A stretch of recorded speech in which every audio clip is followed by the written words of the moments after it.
ओम नमः सिद्धेभ्यः जय श्री ओम नमः सिद्धेभ्यः जय श्री ओम नमः सिद्धेभ्यः। मंगलम भगवान वीरो मंगलम गौतमो गणे मंगलम कुंद कुंदाद्यो जयंदर्मोस्तु मंगलम सर्वमंगल मांगल्यम सर्व कल्याण कारकम प्रधानम सर्वधर्माणां जैनम जयतु शासनम जैनम जयतु शासनम जैनम जयतु शासनम। द्रव्य संग्रह नाम का ग्रंथ हम लोग पढ़ रहे हैं। सिद्धांत देव श्री देवीचंद्र द्वारा रचित ये ग्रंथ द्रव्यों के बारे में विशेष रूप से कथन करता है। और द्रव्यों में भी जो हमारा मूलभूत जो जिससे हमारा प्रयोजन है, ऐसे जीव द्रव्य का विशेष वर्णन इसमें आता है। लेकिन उसके साथ साथ जीव द्रव्य उद्गल द्रव्य के साथ मिलकर के उसे जो भ्रम की स्थितियां पैदा होती हैं, उस भ्रम के निवारण के लिए अन्य द्रव्यों को, विशेष तौर से पुद्गल द्रव्य को, जो उसके साथ शरीर के रूप में, कर्मों के रूप में रहता है, उसका भी वर्णन विशेष रूप से किया गया। तो कल हम लोग ये पढ़ रहे थे कि जीव की जो पर्याप्तियां होती, जीव 14 जीव समास पढ़े थे। तो समास में जीवों के जो भेद हमने किए थे, उसमें पर्याप्ति, अपर्याप्ति और सूक्ष्म बादर आदि सब भेद हमने पढ़े थे। उन सब भेदों को मिला करके 14 प्रकार के जो कैटेगरीज हैं जीवों की, वो अपन ने पढ़ी थी। तो उसी से आगे अपन चलते हैं।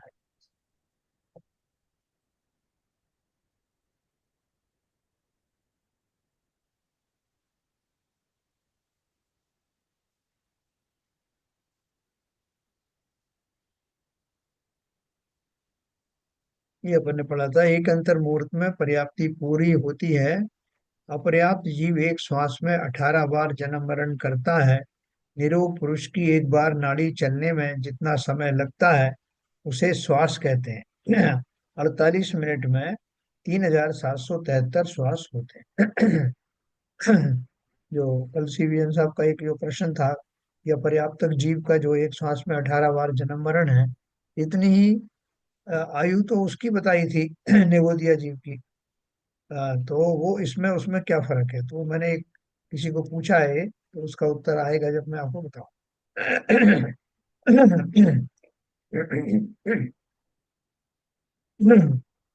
तात्पर्य यह गाथा भी संसारी जीव का स्वरूप बतलाती है। यहाँ यूं समझना चाहिए कि पर्याप्तियां और प्राण तो पुद्गल की पर्याय हैं, और उसमें जो ज्ञान है सो जीव है। पर्याप्तियों और प्राणों से भिन्न जो निज शुद्धात्म तत्व है, वही उपादेय है, ऐसा भावार्थ है। देखो वो क्या बोल रहे हैं कि 14 समासों के माध्यम से जीवों के भेद तो बता दिए हैं। तो भेद मतलब ये सब ऊपरी ऊपरी चीजों के कारण ही भेद बना है। जीव तो सब एक ही प्रकार के होते हैं, और वो उन उन परिस्थितियों में, उन उन अवस्थाओं में मौजूद रहने वाला जो जीव द्रव्य है, हमारे लिए वही प्रयोजन भूत है, और हम उसी को विशेष रूप से जाने।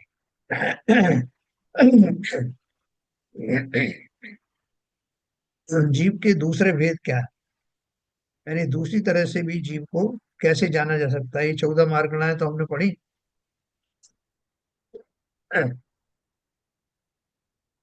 ना। 14 मार्गणाएं को दूसरी तरह से भी डिफाइन कर सकते हैं। 14 पहले मार्गणाएं हमने कौन सी पढ़ी थी, देखो ये हमने पढ़ी थी। 14 जीव समास पढ़े थे, और ये इसी के अनुसार जो है मार्गणाएं पढ़ी थी। तो उसके बाद में अपन को तो ये मार्गणाएं पढ़ी हैं।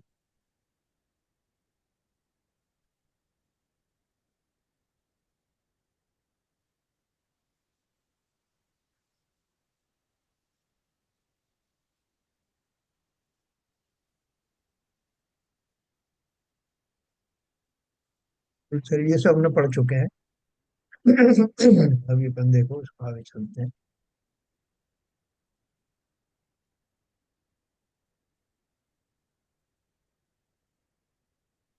जीव के दूसरी तरह से भेद है, इसमें 14 मार्गणाएं हैं। वो कौन सी मार्गणाएं, देखो। गई इंद्रिये सुखाए जोगे वेदे कषायणाने या संयम दंशन लेसा भविया सम्मत सन्नि आहारे। 14 मार्गनाएं कैसी हैं? मतलब इस तरह से भी आप जीवों को भेद इनके आधार पर भी कर सकते हैं। मार्गनाएं जैसी दी हैं, मतलब उन मार्गों पर भी, उन मार्गों के माध्यम से भी जीवों को खोजा जा सकता है। कैसे? कि गति 4, इंद्रियां 5, ये हमने पढ़ा है क्या पहले, डिवीजन साहब? कल एक बार लास्ट में पढ़ लिया था, लेकिन वापस पढ़ लीजिए, यही पढ़ा था कल लास्ट में। हाँ हाँ। गति 4, इंद्रियां 5, काय 6, योग 3, वेद 3, हाँ ये पढ़ा था, करेक्ट। 6 कषाय, 7 ज्ञान, संयम 5, संयम 1 असंयम और 1 संयम असंयम, दर्शन, लेशा, भव्यत्व, संगित्व और आहार, इस प्रकार 14 मार्गना है ये। हाँ थोड़ा अपन ने टच किया था कल। भवलीन जिय विद चतुर्दश गुण थान मार्गण थान से, अशुद्ध नय से कहे हैं पर शुद्ध नय से शुद्ध है। याद आया मुझे, अपन ने सब पढ़ा था। तथा संसारी जीव अशुद्ध निश्चय नय से, मार्गना स्थान और गुणस्थान की अपेक्षा से 14 प्रकार के होते हैं। और शुद्ध निश्चय नय से सभी संसारी जीव वास्तव में शुद्ध ही जानना चाहिए, है ना? अपन ने इसका कारण समझा था कि शुद्ध क्यों जानना चाहिए, क्योंकि किसी भी अवस्थाओं में जीव हो क्यों ना हो, जीव की जो स्वाभाविक अवस्था है, जो उसकी शक्तियां हैं, वो संपूर्ण रूप से जीव के साथ सदैव रहती। तो इस अपेक्षा से कहा कि संसारी जीव भी वास्तव में तो शुद्ध ही है, क्योंकि शक्ति अपेक्षा से वो सारे गुण उनके अंदर मौजूद है। पर्याय अपेक्षा से हो सकता है कि उनका उघाड़ नहीं हो, ज्ञान आदि का जो पूरा उघाड़ ना हो, लेकिन शक्ति रूप से वो सब विद्यमान रहते हैं। और गुण स्थानों के नाम अपन ने ये सब पढ़े थे, मिथ्या, साधन, मिश्र, अविरत आदि, ये सब अपन ने कल पढ़े थे।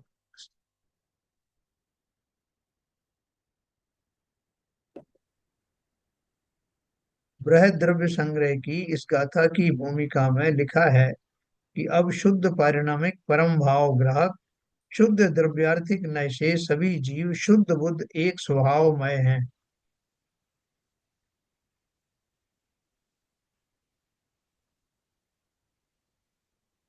बराबर।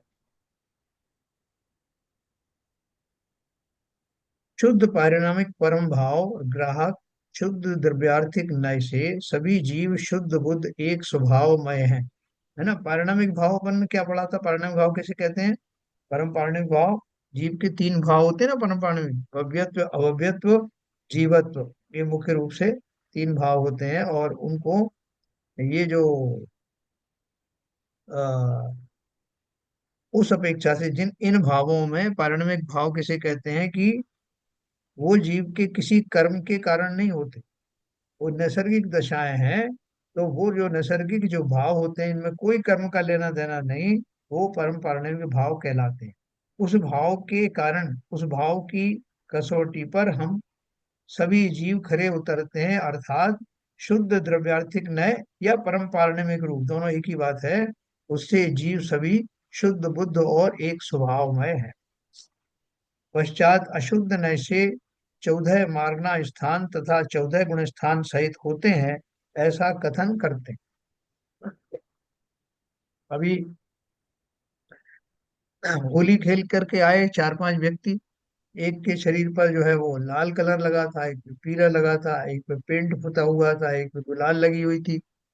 अब जब मैं उनको बुला रहा हूँ तो ऐसे ही मैं उनको परिचय दे रहा हूँ कि ये जो गुलाल वाले जो व्यक्ति है ना, इनको मैं जानता हूँ। ये जो लाल रंग वाले हैं, ये आपके मोहल्ले में रहते हैं। ये पीले वाले जो है वहां रहते हैं। तो हम उनको उन रंगों के माध्यम से, या उस समय की उनकी जो शरीर की पर्याय हुई है उसके कारण से अलग अलग भेद में बांट रहे हैं।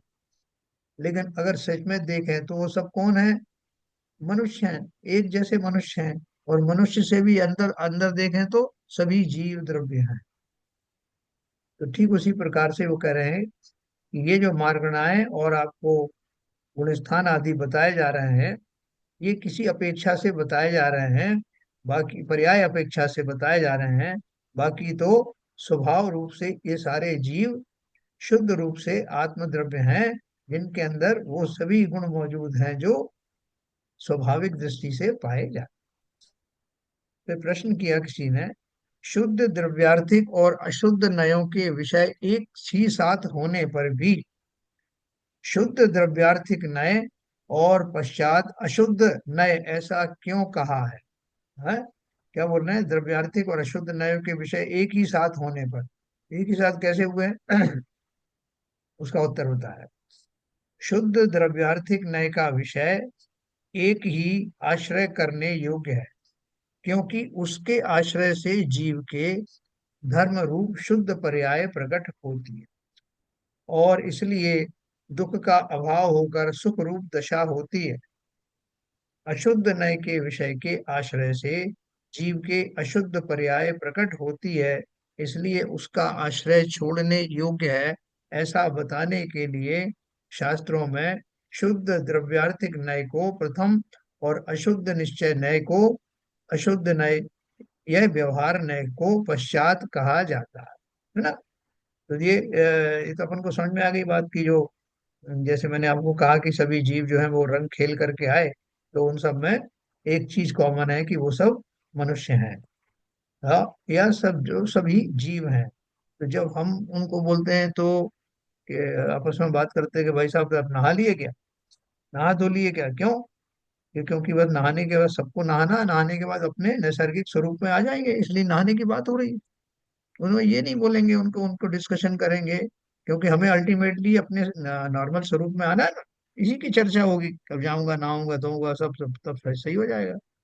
वो ये चर्चा नहीं करते निरंतर कि तुम्हारे ऊपर ये रंग रंग लगा हुआ है, तुम्हारे ऊपर वो रंग लगा है, इसके ऊपर ये रंग अच्छा लग रहा है, सो इनकी चर्चा कौन करेगा? क्योंकि वो हमारे प्रयोजनभूत वस्तु नहीं है। तो ठीक इसी प्रकार से अपन तो उतना तो कह सकते हैं, हाँ साहब नहा धो लिए, नॉर्मल हो गए, और बहुत रंग लगाए गए थे साहब, वो सब बड़ी मुश्किल से छूटे। तो उसकी बात चर्चा बाद में होगी, पहले तो अपने जो नॉर्मल स्वभाव है उसकी बात होगी। तो इसलिए बोल रहे हैं कि शुद्ध द्रव्यार्थ न्याय का विषय एक ही आश्रय करने योग्य, हम सबको नॉर्मल होना है, क्योंकि उसके आश्रय से जीव के धर्म रूप शुद्ध पर्याय प्रकट होती है, और इसलिए दुख का अभाव होकर सुख रूप दशा होती है। अशुद्ध निश्चय अशुद्ध नय के विषय के आश्रय से जीव के अशुद्ध पर्याय प्रकट होती है, यानी हम उसी के बल पर चाहें कि हम जो है नॉर्मल हो जाएं तो कैसे हो, उसी की चर्चा करते रहे। तो इसलिए हमारा आश्रय किसका लेना? स्वभाव का आश्रय लेना है। स्वभाव की आश्रय न लेने के कारण ही जीव भव भव में भटक रहा है। वेद विज्ञान किस लिए कर रहे हैं?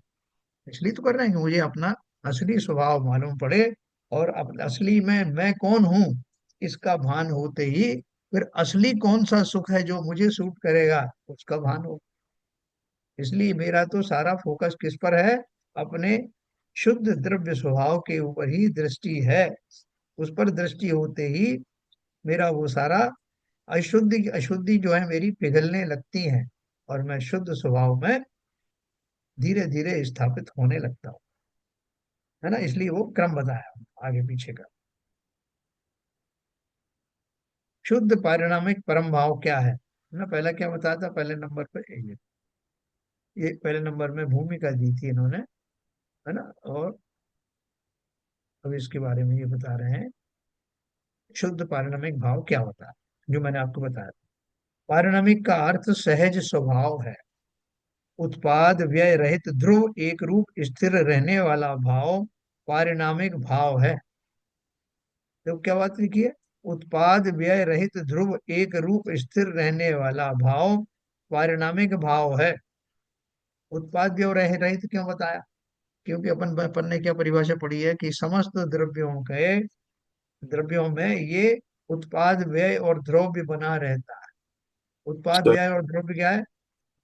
नई पर्यायों का उत्पन्न होना उत्पाद है, पुरानी पर्यायों का विनश जाना वो व्यय है, और द्रव्य का द्रव्य रूप में उसी द्रव्य रूप में बना रहना ये द्रव्य है। अब बात ये चल रही है कि जो परम पारणिक भाव है वो क्या है? तो बोल रहे हैं कि ये जो उस तीनों चीजों में से जो द्रव्यपना है, हाँ स्थिरपना, जिसके कारण द्रव्य द्रव्य रूप में बना रहता है, वो ध्रुवता ही वास्तव में पारिणामिक भाव है। सर, हाँ बोलिए। तो परिणाम भाव की पर्याय नहीं बदलती है? जो पारिणामिक शब्द जो आया है वो उसके ध्रुव स्वभाव को बतलाने के लिए आया। नहीं, ये पारिणामिक भाव मतलब वो ज्ञान में झलकता है जीव के, हाँ। ज्ञान के लिए ज्ञान में आता है। तो ज्ञान में आता है तो ज्ञान की तो पर्याय हर समय बदलती है, हर समय। जैसे सिद्ध भगवान है जैसे, हाँ। तो उनके पारिणामिक भाव रहते हैं जो भी उस समय रहते हैं। सो मतलब, और वो उनकी पर्याय हर समय बदलती रहती है। नहीं नहीं, वो क्या बदलती रहती है, वो देखो, बात ये कर रहे हैं, मैंने तीन चीज आपको बताई, उत्पाद, व्यय और द्रव्य। तो वो जो द्रव्य का अर्थ है कि वो द्रव्य का उस द्रव्य रूप बना रहना, ये द्रव्यता है। जी, तो वो जो द्रव्यता है, वो द्रव्यता ही जीव का असली स्वभाव है। और उसमें उसमें एक स्वभाव में, स्वभाव के अंतर्गत ही एक चीज और आती है कि उसमें उत्पाद व्यय भी होते रहे। द्रव्य के कारण से वो द्रव्य द्रव्य रूप में बना रहता है। और जो बाकी के उत्पाद व्यय वाला उसका जो स्वभाव है वो भी उसका ही स्वभाव है, हर द्रव्य का स्वभाव है। उसके कारण से उत्पाद और व्यय होते रहे। तीन चीज हो गई। उत्पाद व्यय नाम के गुण के कारण प्रत्येक द्रव्य में जो पर्यायों का उत्पन्न होना, विनश जाना का कार्य होता है, वो उसके अपने स्पेशल स्वभाव के कारण होता है। बिल्कुल और सही। जो उसमें द्रव्यत्व बना रहता है, जो द्रव्यत्व है उसके कारण से वो द्रव्य इस उत्पाद व्यय के बावजूद भी नष्ट नहीं होता। ये वो बात सही है, थोड़ा नष्ट मगर नहीं आपने होगा। आपने बोला हाँ। कि जो जो परिणामिक भाव है वो स्थिर हो जाते हैं और उनमें स्थिर, पर्याय नहीं बदलती। स्थिर नहीं, स्थिर हो जाने का मतलब क्या है कि वो मैंने उसमें द्रव्य पने का जो मूलभूत कारण है, उसमें द्रव्य रूप वस्तु कौन सी है, वो द्रव्य रूप वस्तु वस्तु जो है वही उसका पारिणामिक भाव वो तो आगे वो सही है। है।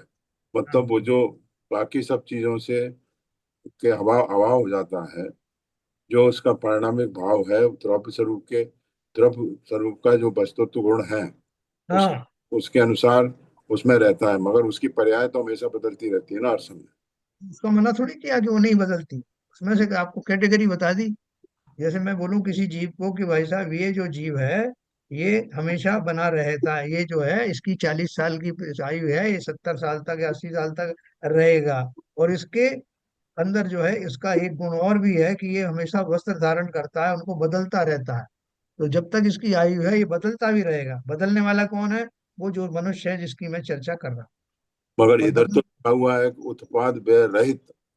बोल तो रहा हूँ रहित मतलब उसमें से द्रव्य रूप में वो चीज नहीं आती। जो जब द्रव्य की बात करते हैं तो द्रव्य का अर्थ क्या है? पर्यायों से अलग रह करके उस द्रव्य का जो अस्तित्व है, जिस कारण से बना हुआ है, उसको पारिणामिक भाव कहते हैं। ठीक है। और जो उसके अंदर में उत्पाद व्यय रूप जो सामर्थ्य है, बदलने का सामर्थ्य है, वो भी उसके अंदर है। लेकिन पारिणामिक भाव उस द्रव्य वाले रूप को ही कहते हैं। ओके। एक बार पारिणाम उत्पाद व्यय और समझा दीजिए। ना मैं समझाऊंगा अभी आपको, तो ये पूरा पढ़ देता हूँ फिर आप समझाता हूँ। पारिणामिक का अर्थ सहज स्वभाव है। उत्पाद वे देखो, ये जितनी भी जो पर्याय होती है किसी भी चीज में कम ज्यादा होती है, अपन क्या बोलते हैं कि उनका साफ वो ज्ञान स्वभावी है। तो तब मैं ज्ञान स्वभावी कह रहा हूँ, तब उस समय आपको ये नहीं बोल रहा हूँ कि ज्ञान भी मेरा कभी कम ज्यादा उगाड़ होता है या उसकी भी पर्याय बदलती है, मैं उसकी बात नहीं कर रहा हूँ। मैंने क्या बोला? ज्ञान स्वभावी है, इतना मात्र मैंने कहा। वो जो दूसरा विशेषण है कि वो उसकी पर्याय बदलती है, वो अभी मैं नहीं कह रहा हूँ। तो इस अपेक्षा से जो नैसर्गिक गुण है कि जीव में अनंत गुण है, चेतना गुण है, ज्ञान गुण है, वीर्य गुण है, सुख गुण है, ये सब मैं जब चर्चा कर रहा हूं तो आपसे किस अपेक्षा से कर रहा हूं? उसके वस्तुत्व के आधार पर कर रहा हूं, उसकी पर्यायों की अपेक्षा से नहीं कर रहा हूं। तो वो पर्यायों का बदलना वो भी एक गुण है, लेकिन द्रव्यत्व जिसे कहते हैं वो उसके जो ओरिजिनल गुण हैं, उनके कारण मैं उनको जो बखान कर रहा हूँ उस जीव का स्वभाव, वो वास्तव में पारिणामिक भाव। ठीक है। पारिणामिक का अर्थ सहज स्वभाव है।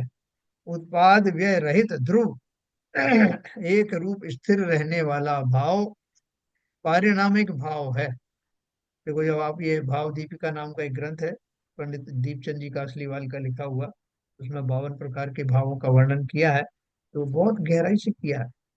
वो सब भी मैं कभी आपको बताऊंगा। तो यहाँ अभी आप मुख्य रूप से समझना है, पारिणामिक भाव अपन कई बार पढ़ चुके हैं। उत्पाद व्यय रहित ध्रुव एक रूप स्थिर रहने वाला भाव है ना।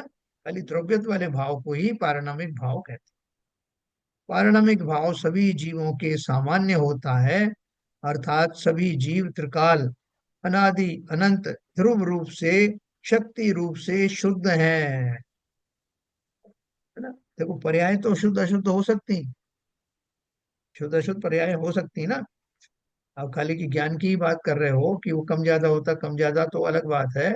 शुद्ध अशुद्ध भी अपन बोलते हैं ना, कि मेरा ज्ञान अभी सम्यक ज्ञान नहीं हुआ, खोटा ज्ञान है ये सारी पर्याय चलती रहती हैं। तो पर्यायों का बदलना, पुरानी पर्याय का व्यय हो जाना, नवीन पर्याय का आना। जैसे अभी मैं राग द्वेष से बहुत ज्यादा युक्त था, मेरी एक पर्याय थी।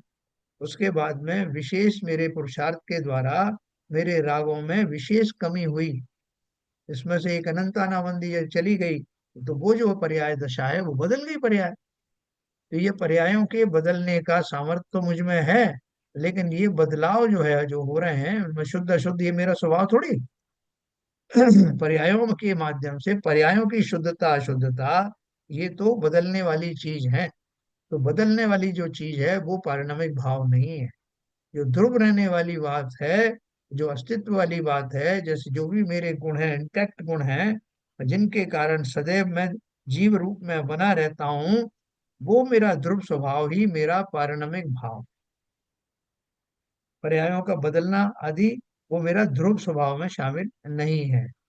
ध्रुव रूप शब्द की बात कर रहे हैं, नित्य जिससे जीव की निरंतरता, उसका स्वभाव नित्य बना रहता है, उस भाव को पारिणामिक भाव कहते हैं। अभी दूसरी तरह से मैं कहूँ तो, कि जीव में क्या, सभी द्रव्यों में एक गुण और भी होता है, कि उनके उनके जो पर्याय बदलती रहती हैं। वो शरीर में जो है, शरीर का बदलाव होता रहता है। पहले मैं बच्चा था, फिर बाद में मैं किशोर हुआ, फिर युवा हुआ। ये शरीर की अवस्था है। और मैंने उसी हिसाब से तदनुरूप ज्ञान का भी मेरा उगाड़, बचपन में जितना ज्ञान का उगाड़ था, उससे ज्यादा मेरा किशोर अवस्था में हुआ, उससे ज्यादा युवा अवस्था में हुआ। तो ये जो बदलने का जो भाव है, जो प्रवाह है, ये भी मेरा एक शक्ति के रूप में है, ये मेरा कार्य है। सभी द्रव्यों का एक ये गुण है। लेकिन जो उसके मुख्य जो नैसर्गिक गुण है, जिसके कारण उसका अस्तित्व बना रहता है, वो उसका पारिणामिक भाव के कारण रहता है। अर्थात सभी जीव त्रिकाल अनादि अनंत ध्रुव रूप से शक्ति रूप से शुद्ध हैं। उन्होंने एक दूसरा शब्द इस्तेमाल किया, शक्ति रूप से, अपन ने भी किया कई बार। औदिक, औपशमिक, छायोपशमिक और क्षायिक इन चारों भावों से रहित जो भाव है, सो पारिणामिक भाव है। देखो, ये भाव कौन से हैं? औदिक भाव कौन से होते हैं? कर्मों के उदय में होने वाले अलग अलग भावों को औदिक भाव कहते हैं।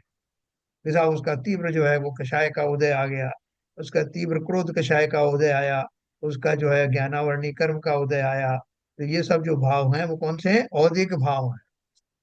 दूसरा औपशमिक भाव। औपशमिक भाव कौन से होते हैं? अपन ने औपशमिक सम्यक पढ़ा। तो जिस पर्याय में जीव के अशुद्ध पर्यायों का या उन गुणों का शमन हो जाता है, उन कर्मादि का शमन होता है, तो वो औपशमिक भाव होते हैं। जिन भावों को में क्षयोपशमिक भाव होते हैं, कि किंचित क्षय हो जाता है, किंचित उपशम होता है, ऐसी दशा में होने वाली दशा को क्षयोपशमिक भाव कहते हैं। और क्षय किसे कहते हैं? जिन दशाओं में उन कर्मों का, कौन सा, जो बीच बीच में आते रहते हैं या मेरे जो कार्मान शरीर में विद्यमान है, उनका जब क्षय हो जाता है, तो उसको क्षय कैसे हो जाएगा? कोई भाव होंगे ना विशेष मेरे, जिससे क्षय होगा।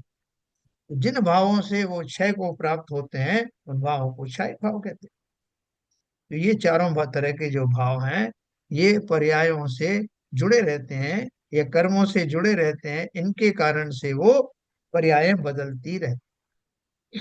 लेकिन जो पारिणामिक भाव है, उन पारिणामिक भाव इन चौथे चारों के अतिरिक्त होता है, जिसमें इन सब का बदलाव का कोई लेना देना नहीं। तो अच्छे से समझना, तो मैं बाद में भी और रिपीट करूंगा आपको। तो औदिक, औपशमिक और छायोपशमिक और छायिक, इन चार भावों से रहित जो भाव है, सो पारिणामिक भाव। द्रव्य निज को धारण कर रखता है, अर्थात स्वयं विद्यमान रहता है, इसलिए उसे परिणाम कहते हैं। हाँ? द्रव्य निज को धारण कर रखता है, अर्थात स्वयं विद्यमान रहता है, इसलिए उसे परिणाम कहते हैं। ऐसे परिणाम स्वरूप भाव को पारिणामिक भाव कहा जाता है। ये मैं अभी आपको एक्सप्लेन करूंगा। इन पांच भावों में कर्मोपाधि की चार दशाएं हैं। उदय, उदय उपशम, क्षयोपशम और क्षय, जिनका निमित्त कारण है, ऐसे चार भाव हैं, जिसमें कर्मोपाधि रूप निमित्त किंचित मात्र नहीं है, मात्र द्रव्य स्वभाव ही जिसका कारण है।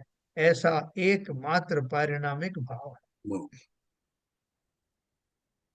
जो परिणाम शब्द जो आता है ना, तो हम बोलते हैं उसके परिणाम खराब हो गए, उसके परिणाम अच्छे हो गए। तो वो परिणाम शब्द कहाँ से आया? ये बोल रहे हैं, द्रव्य निज को धारण कर रखता है, अर्थात स्वयं विद्यमान रहता है, इसलिए परिणाम कहते हैं।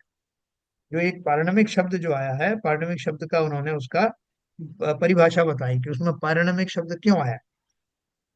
तो पारिणामिक शब्द इसलिए आया है कि ये जो पांच रूप जो परिणाम है, पांच भावों रूप परिणाम है, वो ही वो जीव धारण करता रहता है।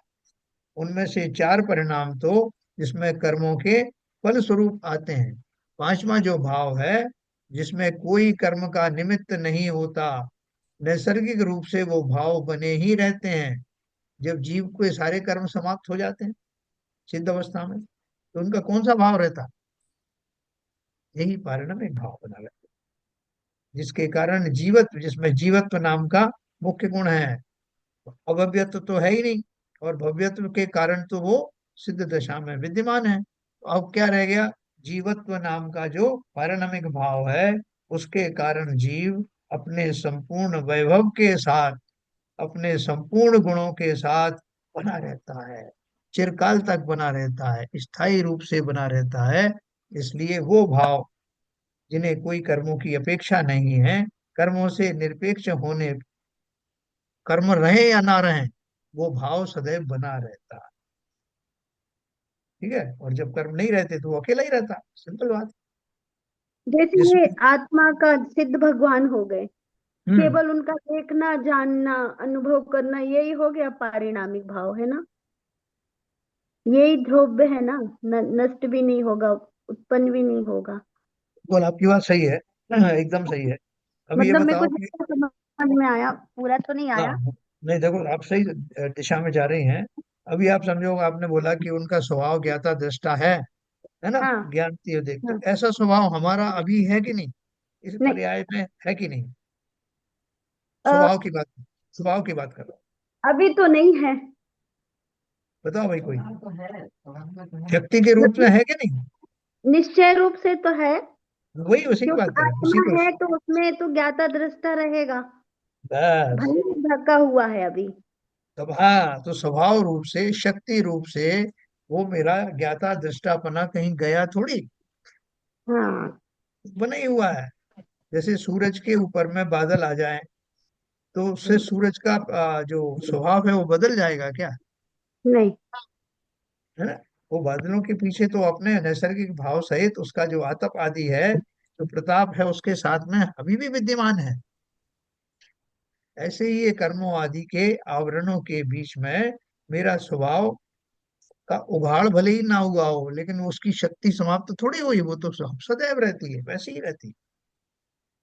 तो जो बना रहता है शक्ति के रूप में, वो मेरा ओरिजिनल भाव है, वो कहीं जाता नहीं। है ना? जैसे मैंने आपको इधर भाई, मैं होली के रंग का बहुत बार बार बताता हूँ कि वो जो रंगा हुआ आदमी है, वो ऊपर से रंगा हुआ है। तो जिस समय रंगा हुआ है, उस समय उसका मनुष्यत्व कहीं चला गया क्या?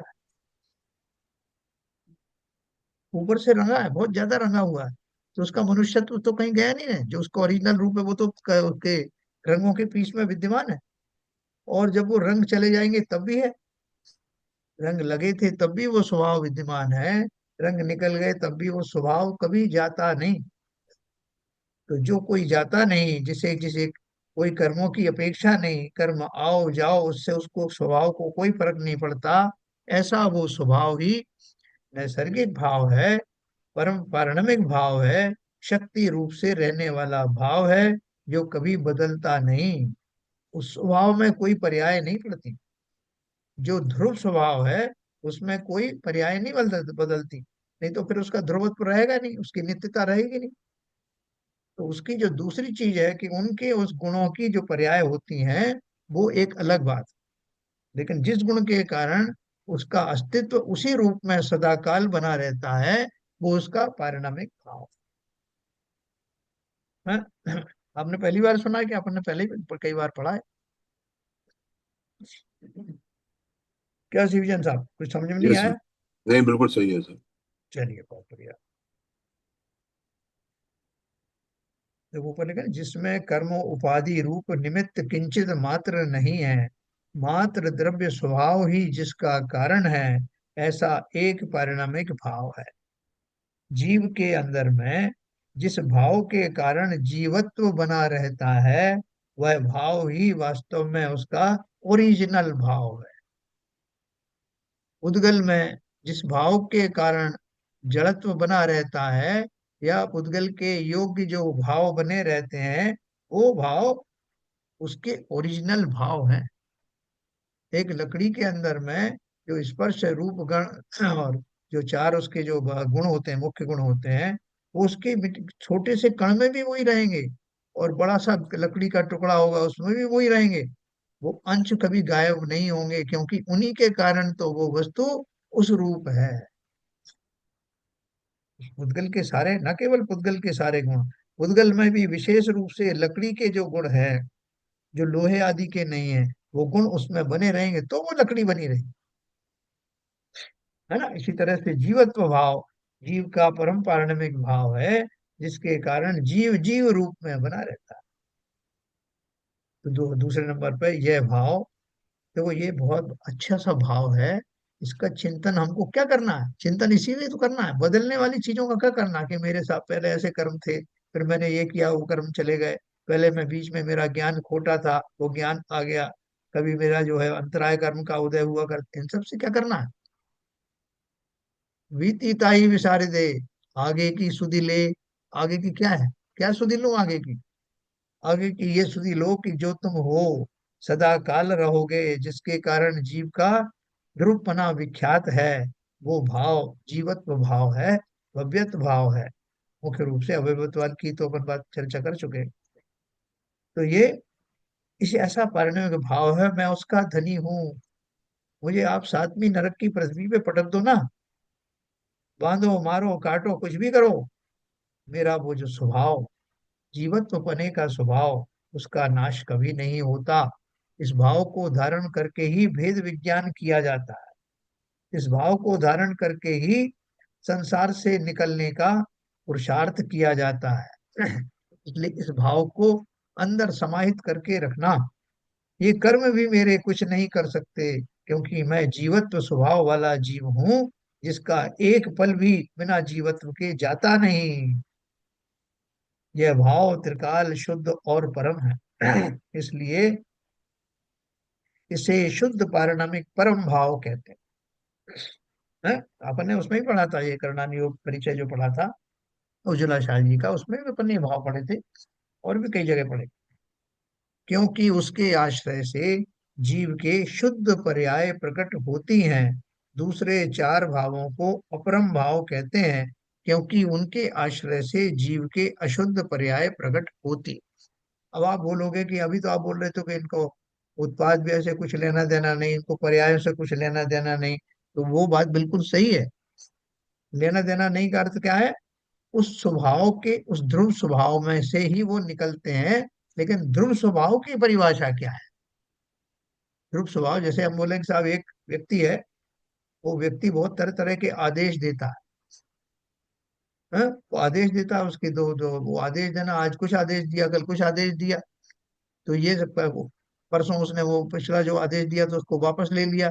ये सब बदलाव जो हो रहे हैं, लेकिन वो व्यक्ति जो ये आदेश दे रहा है वो व्यक्ति वही है।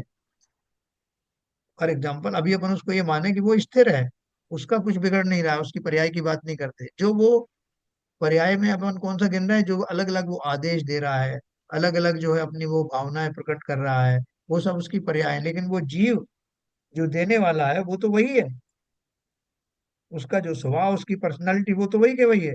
उसके द्वारा होने वाले कार्यों का निष्पादन हो रहा है, उनको मैं पर्याय कह रहा हूँ। लेकिन वो जिसकी पर्याय है वो तो ध्रुव रूप से विद्यमान ही है। ठीक है ना? तो इसको थोड़ा सा बारीकी से सोचेंगे, समझ में आएगा।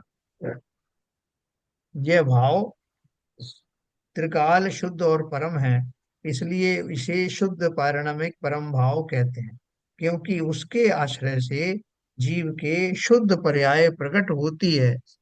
दूसरे चार भावों को अपरम भाव कहते हैं। दूसरे चार कौन से हो गए, वो आपने पढ़ा ना, औदिक भाव, औपशमिक भाव, छायोपशमिक भाव और छायिक भाव। हाँ, उनके आश्रय से जीव के अशुद्ध पर्याय प्रकट होती है। क्यों होती है उनके आश्रय से?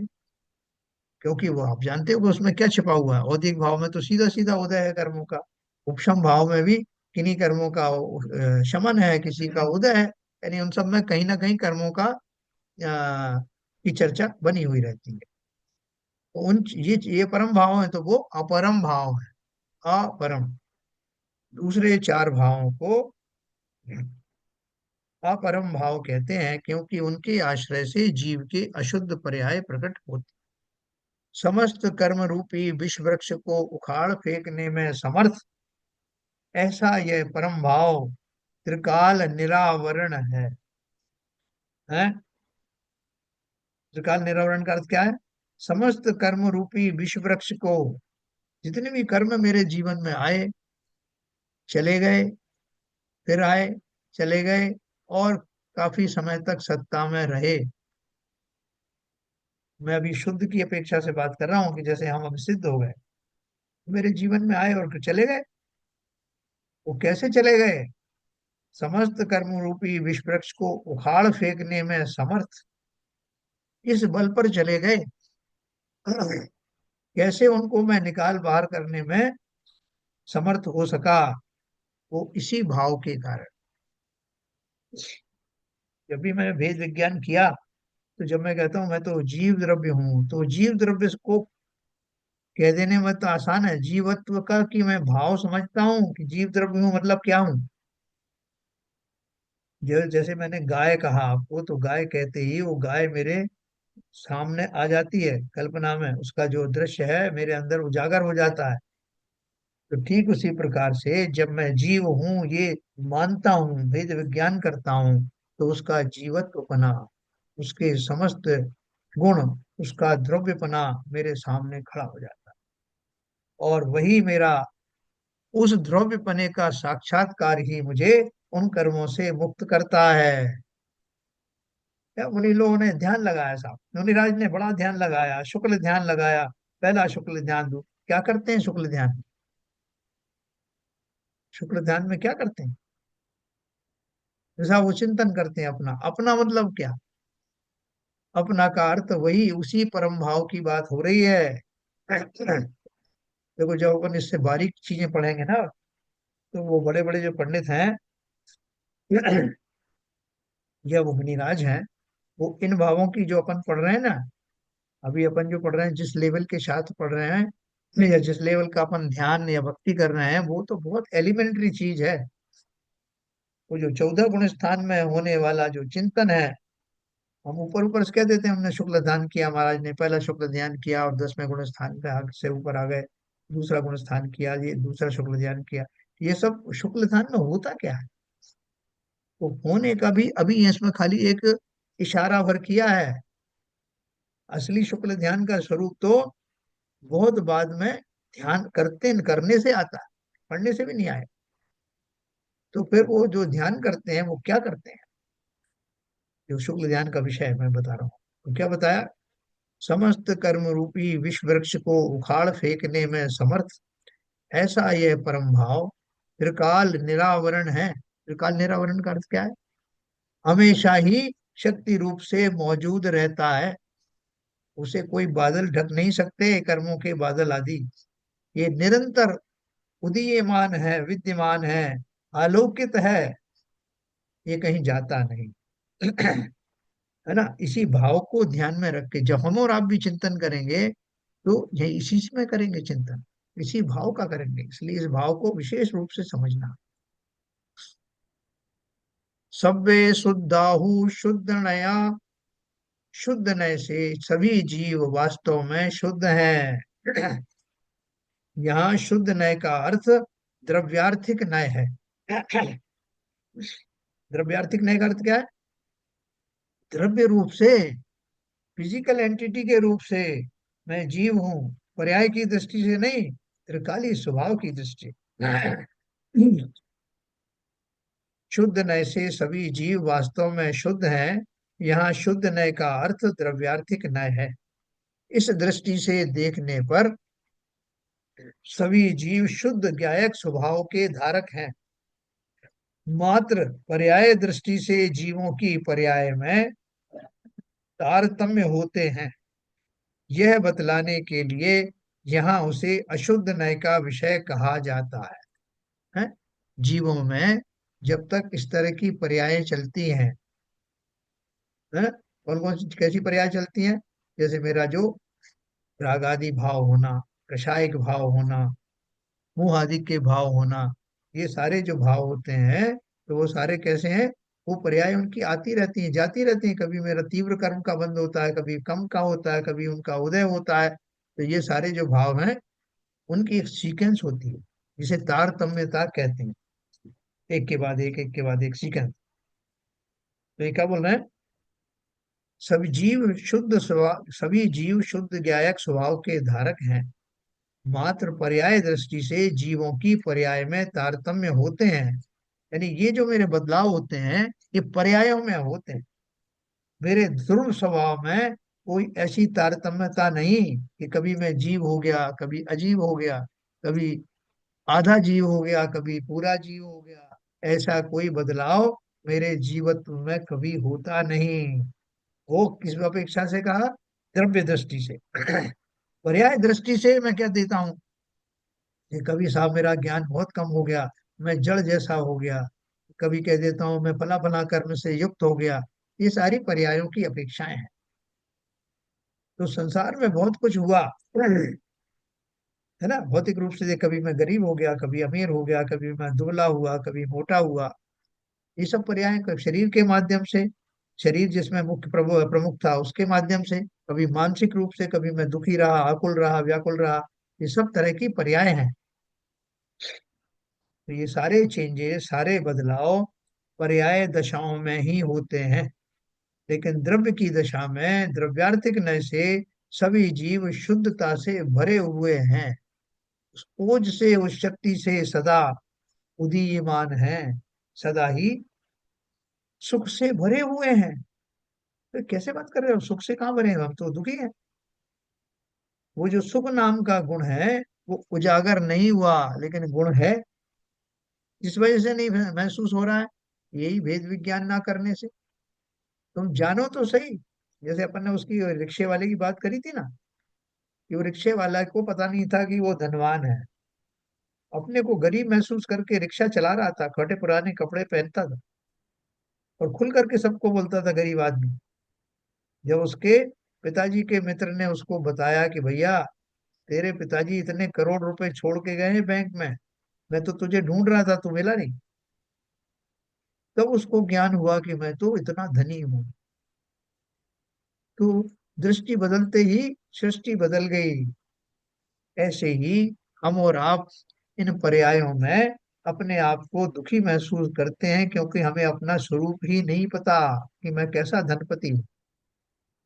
उस स्वभाव का ज्ञान होते ही ये पर्यायों का सिलसिला बंद हो जाता है और मेरे अपने नैसर्गिक सुख आदि गुणों का पूर्ण निरावरण हो जाता है ना? उसकी बात चल रही है। कुछ समझ में नहीं आए तो पूछना भाई। उन पर्यायों को इसलिए यह बतलाने के लिए यहाँ उसे अशुद्ध निश्चय का विषय कहा जाता है। उन पर्यायों को जीव स्वयं स्वतः पर से निरपेक्षतया निश्चय नय से करता है। जब भी मैं उन पर्यायों को कैसे रोकूं साहब? भाई किसी और लोगों ने तो रोके ना पहले, तो वैसे ही तुम भी रोको। बोले उन्होंने क्या किया था साहब? तो उन्होंने अपना इन पर्यायों को देखा, देख कर की भी अनदेखा कर दिया। उन्हें मालूम तो है कि पर्याय सब मेरे अंदर घटित हुई हैं, लेकिन ये मेरा स्वभाव नहीं। जिस क्षण उनको ये बात पता लगी, उस क्षण से उन्होंने पर्यायों की जनक जो भाव थे, उन भावों को छोड़कर अपने स्वभाव का आश्रय लिया, और फलतः ये पर्यायों का सिलसिला बंद हो गया। एक दिन मेरे सारे राग आदि मेरे सत्ता में स्थित कर्म विलय को प्राप्त हुए, क्योंकि मेरी इस भूल के कारण ही तो वो आ गए थे। और जब मैं सजग हो गया, बहुत सारे चोर आ गए थे। मोह नींद जब समय, है ना, तो चारों तरफ से चोर आ गए थे। उन्होंने देखा कि मैं सोया हुआ हूँ, और जैसे ही मैंने एक करवट ली और उबासी ली या बोला कि कौन है, सारे भाग खड़े हुए। उसी तरह से जैसे ही मुझे अपने स्वभाव का ज्ञान और भान होता है, वैसे ही मेरे ये अशुद्ध पर्याय हैं समाप्त हो जाते हैं। उन पर्यायों को जीव स्वयं स्वतः, कौन सी पर्याय की बात कर रहे हैं? शुद्ध वाली। उन पर्यायों को जीव स्वयं स्वतः पर से निरपेक्षतया निश्चय नय से करता है। कर्म का निमित्त होने पर भी, कर्म का निमित्त होने पर भी उन्हें कराता नहीं।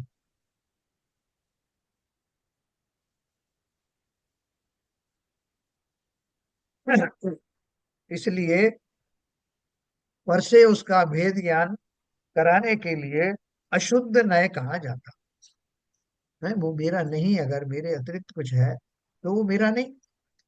जैसे पास में जो है ना, बहुत सारे कपड़े पड़े हुए थे, और उनमें से एक मैला कुचैला जो है, एक रुमाल भी पड़ा हुआ था। तो मैंने जब अपने सब वस्त्र वहां से उठाए, तो कोई एक चिल्लाता हुआ, भाई साहब ये आपका एक कपड़ा रह गया।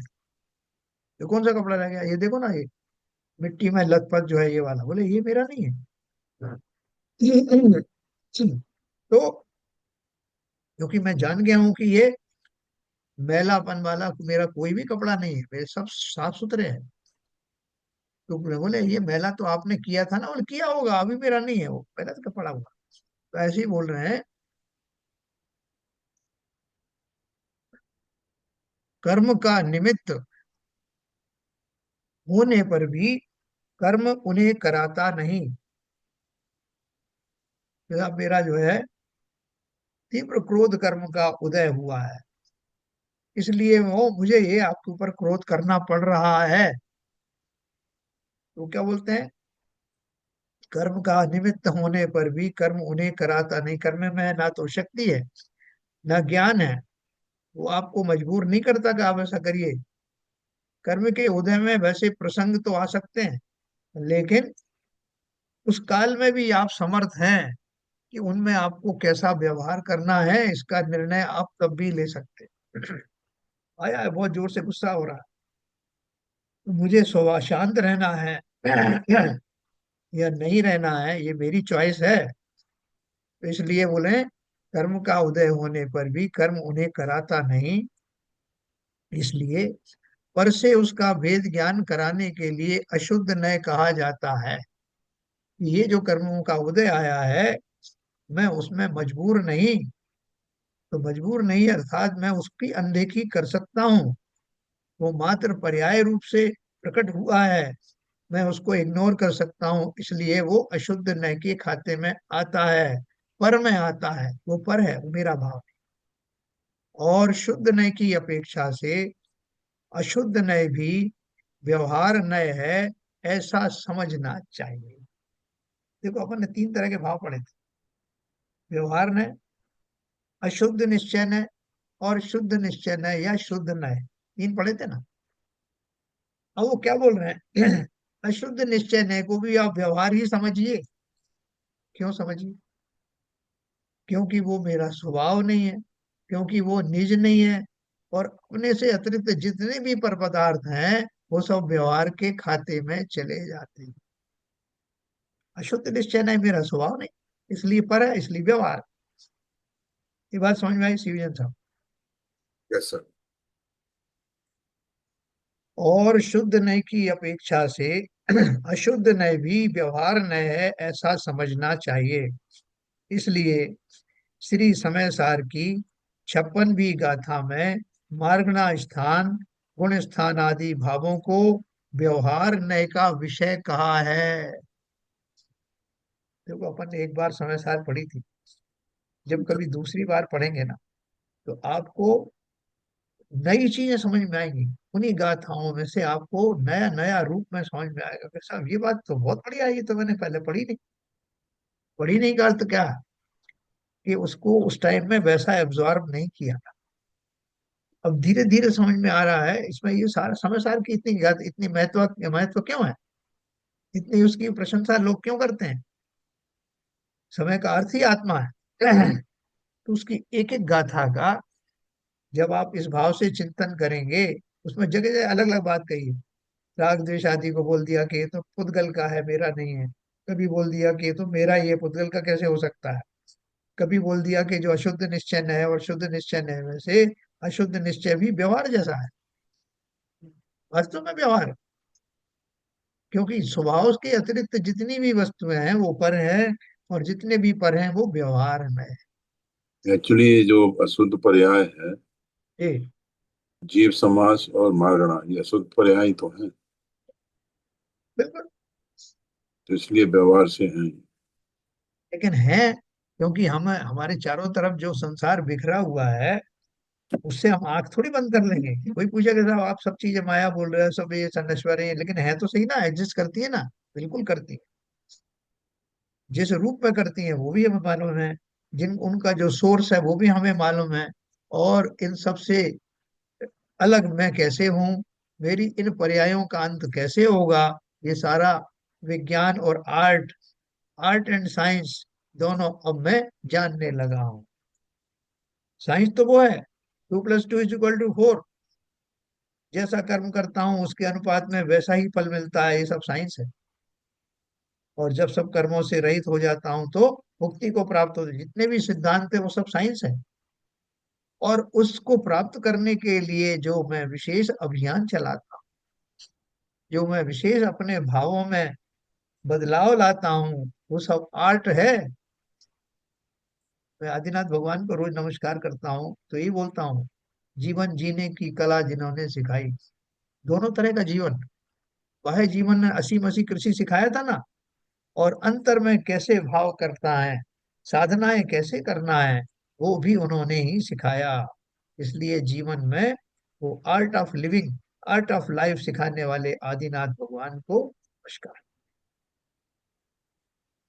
महावीर भगवान को सन्मति बोलते हैं, उन्होंने आपको मति, सही मति दी कि कब किस कारण से किस हाल में क्या किस तरह का चिंतन करना चाहिए। हमने उसका जितना उपयोग किया उसका हमें लाभ मिलेगा। तो जैनिज्म जो है, जैन धर्म क्या है, आर्ट भी है और साइंस भी है। साइंस सिद्धांतों को बताती है, अर्थात आगम ग्रंथों को बताती है, और अध्यात्म को बताने वाली आर्ट है। इस जीव द्रव्य की प्राप्ति कैसे हो, प्राप्ति कैसे हो, प्राप्त द्रव्य की प्राप्ति कैसे। मैं स्वयं में प्राप्त हूं ना, उसकी प्राप्ति करने का अर्थात है उस योग्य भावों का करना। तो इसीलिए श्री समय सार की 56वीं गाथा में मार्गना स्थान, गुण स्थान आदि भावों को व्यवहार नय का विषय कह दिया गया है। कल मैं आपको ये चौथा वाला भी बताऊंगा, मार्गना स्थान और गुण स्थान के बारे में, ये हमने क्यों पढ़े थे, इनसे हमें क्या लाभ होने वाला है, ये सब मैं आपको बताने वाला। समय हो गया।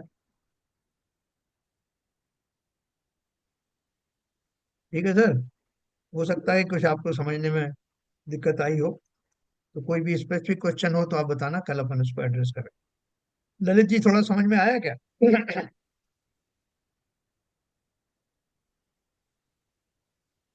हाँ, ललित जी है ना? हाँ है। हाँ, ललित जी अनम्यूट करके बताइए जरा, अनम्यूट इसमें से हो कोई गया। एक आध परसेंट गया क्या? नहीं, कुछ खास से सर समझ नहीं में समझ में आया? आते नहीं है, लेकिन अब कोशिश कर रहा हूँ मैं आजकल। हाँ आज कोशिश की है। जी, 2-3 दिन तो मैं ज्वाइन नहीं कर पाया था, फिर आज से वापस शुरू किया। ठीक है। कल मैं आपके कोशिश कोशिश जारी है। कल मैं आपको विशेष रूप से जो हमने आज अभी पढ़ा है उसको और सिंपलीफाई करके और समरी के फॉर्म में बताऊं। चलिए, समय हो गया। संजय प्रकाश जी, दिनवाणी। हे सारे दे माँ, हे सारे दे माँ, अज्ञानता से हमें तारे दे माँ, हे सारे दे माँ।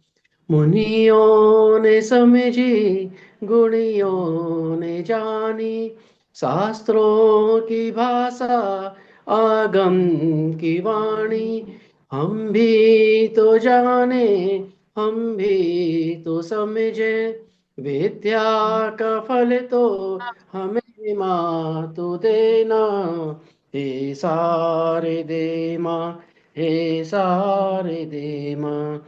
तू ज्ञान दाई हमें ज्ञान दे दे, रत्नत्रयों का हमें दान दे दे, मन से हमारे मिटा दे अंधेरा, हमको उजालों का सिविद्वार दे माँ, हे सारे दे माँ, हे सारे दे माँ। तू मोक्षदाई ये संगीत तुझ पे, हर शब्द तेरा है, हर भाव तुझ में, हम हैं अकेले, हम हैं अधूरे, तेरी शरण माँ हमें तारे देना, हे सारे दे माँ, हे सारे दे माँ। अज्ञानता से हमें तारे दे माँ। जिनवाणी माता की जय।